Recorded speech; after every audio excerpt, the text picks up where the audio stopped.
There's so much advice out there. I think it's really hard because there are so many different aspects. And sometimes a piece of advice will gel with you much better at a particular point in time. You might have heard it a couple of years ago, but when you rehear it now, it's actually more relevant to you. Yeah. Welcome to the Business Behind Your Business podcast. It's a very special podcast for you today. Well, it's special from our point of view because we're quite excited about this. This is episode 100 of the Business Behind Your Business podcast. And look, we thought it was cause for celebration. And look, I'm very happy to say that Paul Cripps, one of our regulars, is joining me on the microphone today. So, Paul, welcome to episode 100 for the Business Behind Your Business podcast. Thank you, Paul. Yeah, look, thank you for allowing me to join you on this very special occasion, very special edition of the 100th podcast. So I've certainly been on that journey for a short while with you myself, but the numbers seem to have crept up very rapidly, much like an aging good wine, right?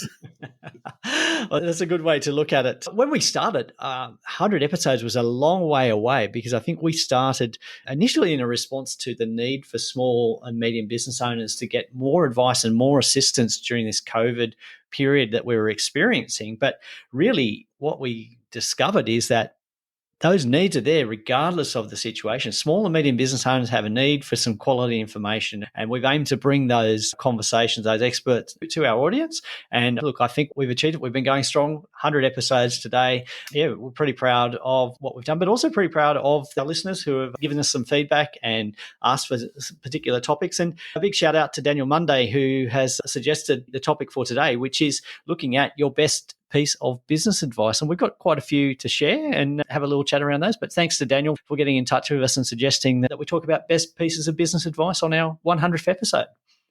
That's great, Paul. And I think that's a great topic that Daniel has helped us choose there. And I think you're absolutely spot on, though. I think that certain things of advice that were given during the COVID period is advice that was good then, but it's also not going to get out of date either.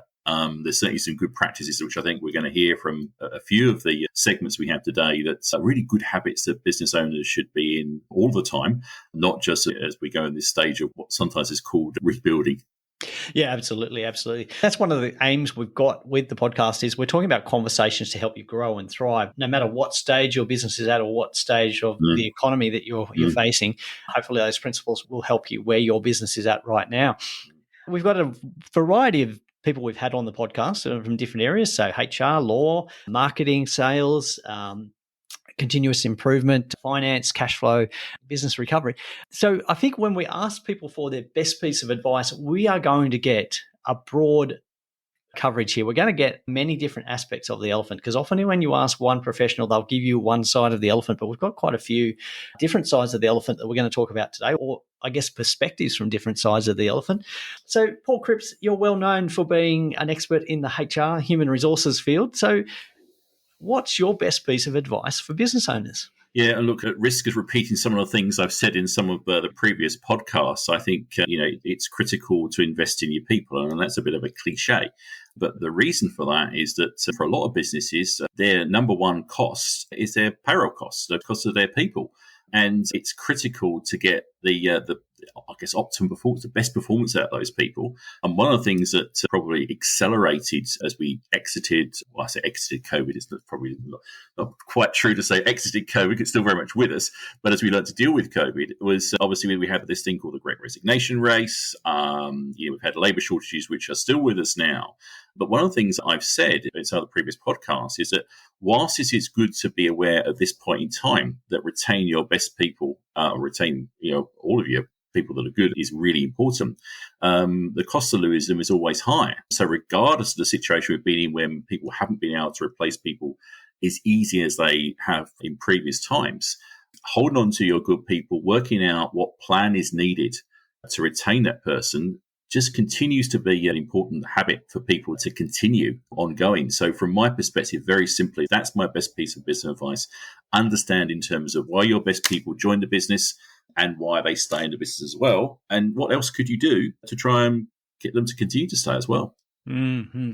Yeah, no, your team are very important. And usually if we're talking about issues facing business owners, I always talk about the big three and human resources, your team members, your employees. They're usually one of the top three issues facing business owners.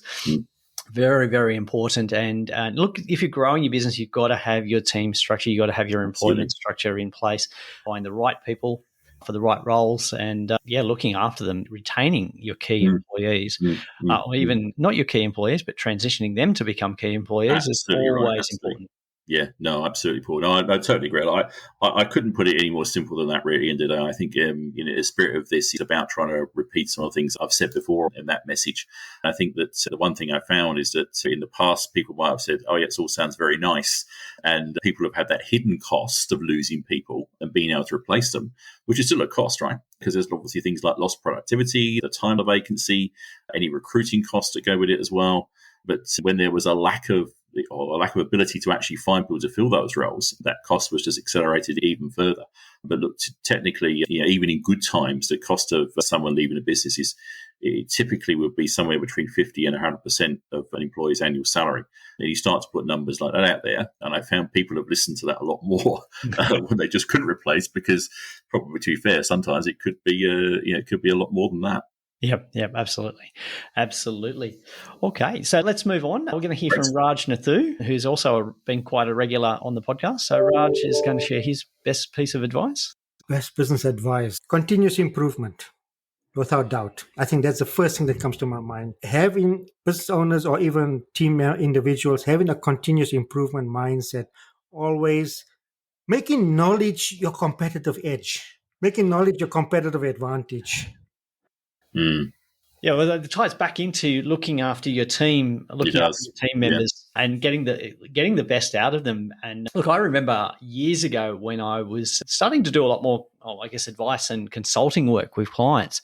And one of the mentors I was working with gave me the advice that I should be aiming to read widely, aiming to increase my knowledge and improve my understanding of what's going on, but also, the theories that are out there, the processes, the options that are available, that I had to keep moving forward. So I had a lot more to offer my clients, but also how I could improve the way I operated and also the way I managed my team. So continuous improvement, look, it is a bit of a buzz phrase, but I think it's essential, and it It is. ties into that looking after your employees.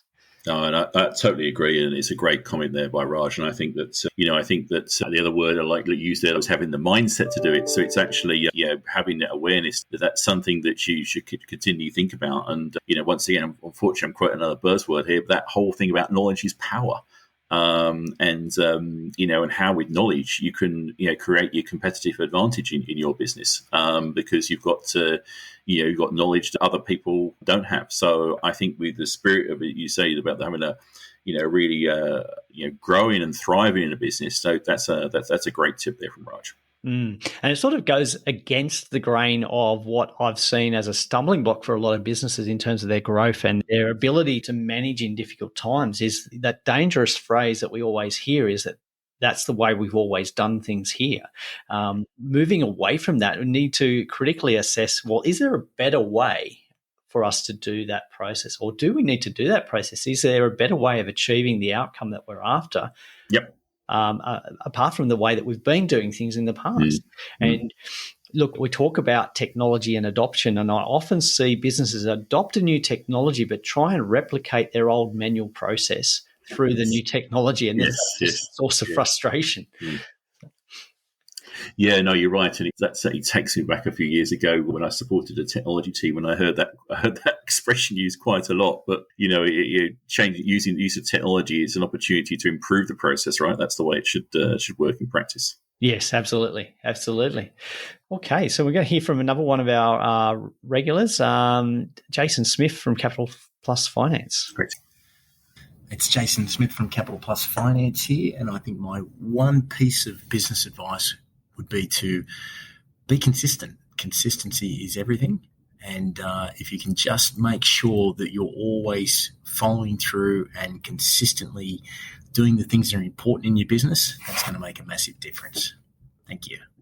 Yeah, that consistency. And look, having worked with Jason on a number of projects for clients, he is very much consistent. He is a bit of a machine in terms of how he just consistently pushes through that process, consistently pushes through on delivery, and consistently follows up. And then, he's got his whole team educated to do their business, their operations in exactly the same way. So it's a very big part of how he's set up his business. And I think when we look at systemizing a business, part of the idea is to have a consistent delivery of all the things that we do. If we can make it easier to be consistent and have that consistent delivery, but not just the consistent delivery, the timeliness, then we're going a long way to really improving firstly, our customer service, but two, the efficiency of our organizations. Yeah, no, look, I agree, Paul. I think that's a great piece of advice from Jason there, and looking at it from the perspective of that consistency to achieve a great customer and client satisfaction. But also then that consistency in terms of that also makes it easier for the people internally as well. So my assumption is Jason's done an amazing job with setting up some really good processes and systems behind it internally to make sure that consistency flows through. But, certainly when you're building a team, having things in place to help educate new team members is so important as the business grows. So I think, Jason's passed on some excellent words of wisdom there. Yeah, I think we tend to forget as well. We look to our technology to be the system for us a lot of times, and I think we ignore the human side of it. But this is where so much of what we do interacts. It's very difficult to separate the HR side or the employment side from the systems side, from the sales side.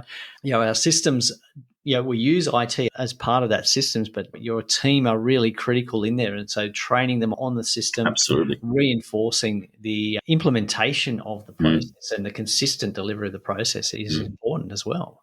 Totally agree. I think certainly that the way of achieving success is to make sure that there is process in place that's followed all the time.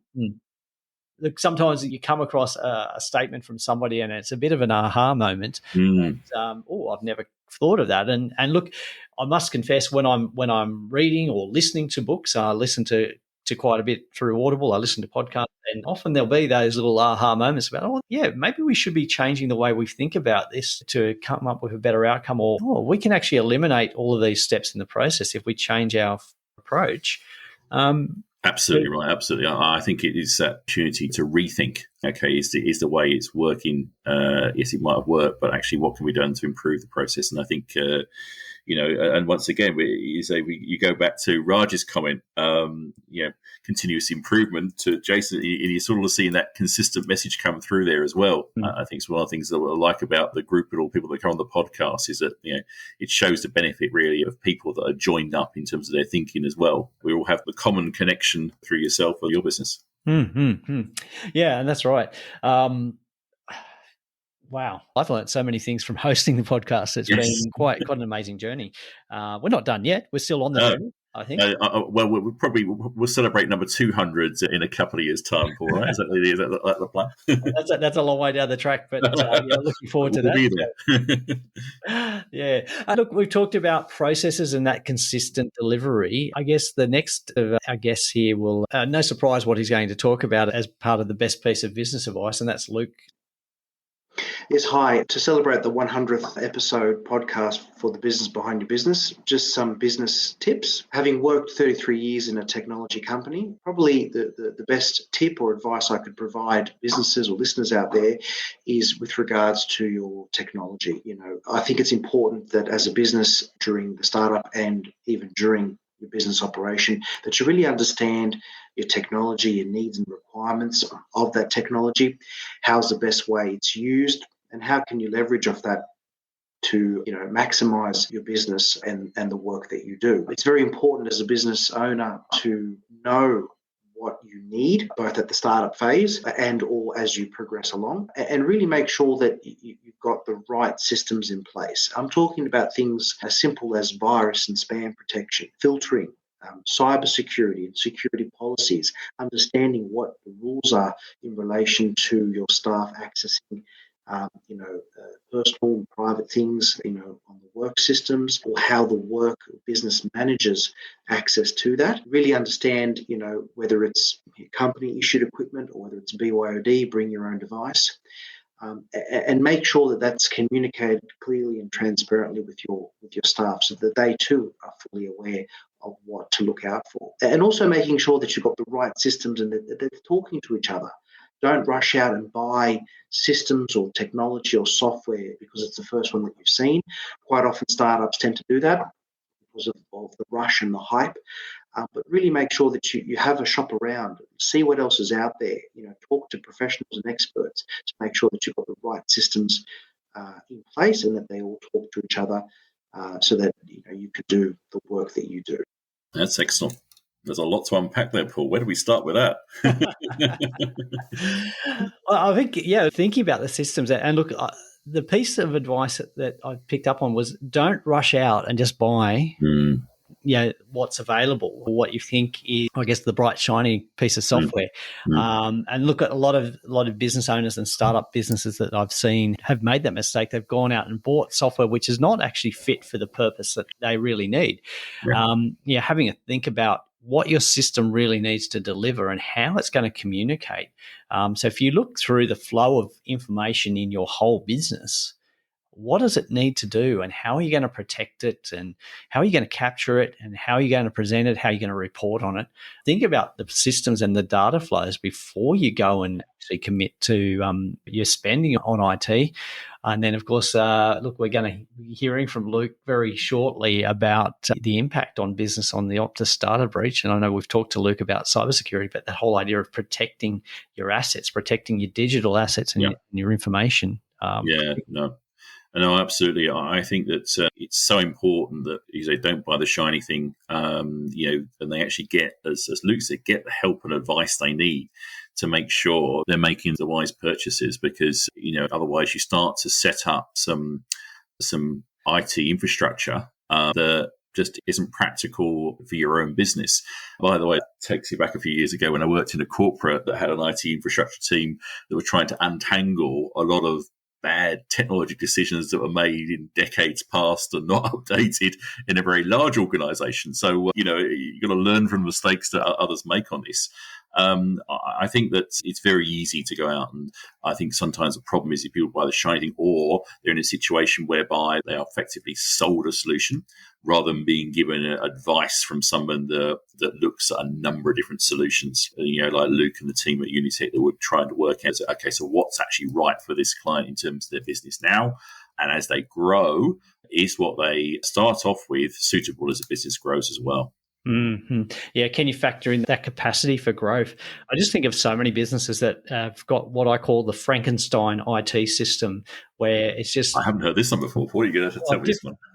different parts of different software tools all just mashed together, and sort of communicating via links and integrations. But really, if you look at a fit for purpose tool that actually solves the problems that the business owner has, you get a much cleaner solution, much cleaner delivery. So, I remember years ago we had our particularly document management was a big thing for us in terms of ease of filing or making sure all documents got filed, that we could search quickly, we could identify documents. We had one version of the truth. Files were centrally located. They were all backed up. They weren't on a mismatch of C drives here, there, and everywhere on laptops. And we replaced a number of tools. I think we replaced 6 tools with one suite of products from one single supplier.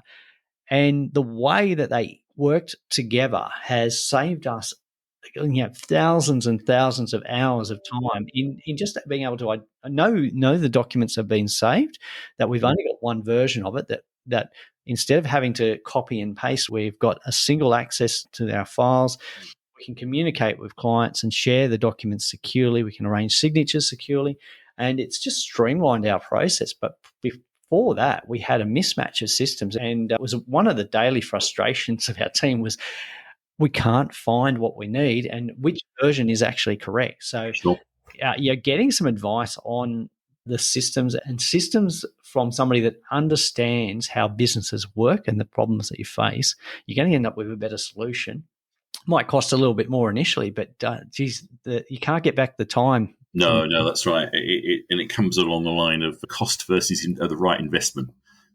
Ultimately making the wrong decision for something that is cheaper and nastier Sorry, it's a horrible thing to say. It ultimately is going to cost that business more. So the other, Paul, but cybersecurity as well. It's interesting that, as Luke rightly says there, the education on that is so important because the way I operate, it's something that's often front of mind for me because, I work quite closely with a couple of organizations where I'm on their network. So I regularly have to do 2 lots of the cybersecurity compliance courses for a couple of clients. But it's one of those things that in itself is an education that employees in the business. It's so important. It's so easy just to click on the wrong link or pick up a call inadvertently. Obviously, Luke can talk more to this, but the tricks out there to actually get people to divulge information, getting smarter and smarter. The more you can become aware, the more suspicious you are with this kind of situation, the better. And that's not anything that's going to go away. If anything, it's going to probably get worse in years to come. So, people's teams need to get smarter to make sure that they're, that being that often that first line of defense over and above any systems that are in place, it's important to continue to get the people educated. Mm-hmm. Yeah, no, it's all tying in together here because I think Luke has regularly stated that the weakest link in any IT defense system or cybersecurity defense system is your employee. Yeah, and we had this need for the employees to be trained in the processes, be aware that they need to be continually updated on what's going on. So, absolutely. Yeah. Paul, please can I have your best piece of business advice for this 100th edition?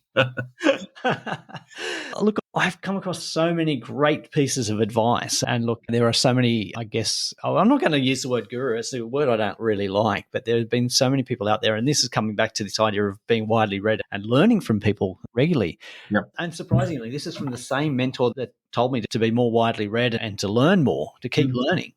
Whereas, look, I am an accountant, so I'm coming from this background where we need to be mathematically accurate. And it is a sticking point for a lot of accountants if they can't explain why $5 is missing or why $100 is in the wrong spot. Yep.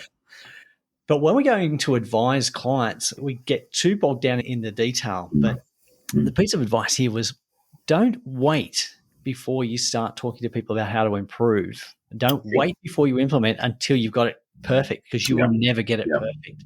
And the time getting that last bit of detail is going to erode the value of what you've been doing. And I think that the best way to sum this up is I think that little quote that perfect is the enemy of done.